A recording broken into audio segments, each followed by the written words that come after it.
Today's math lesson is lesson 32. The goal of the lesson is to interpret and evaluate numerical expressions.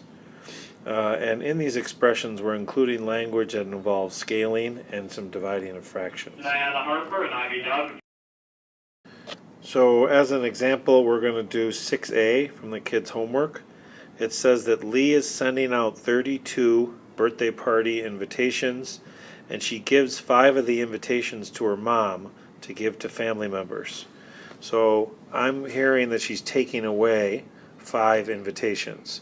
So I'm going to take 32 and do a subtraction problem, 32 minus 5.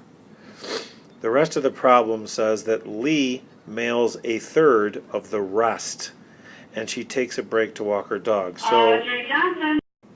So that means I'm going to put parentheses around this because I have to get my answer to 32 minus 5, and then whatever's left, or in the problem, the rest, he mails a third of them. We know that of means multiplication, so the expression is going to be 1/3 of the rest.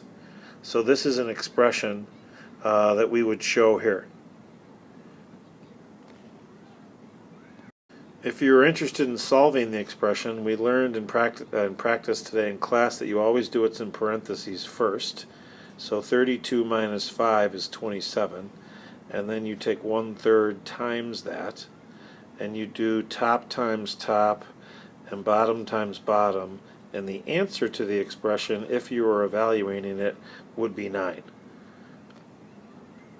This is how you do 6A from lesson 32 homework.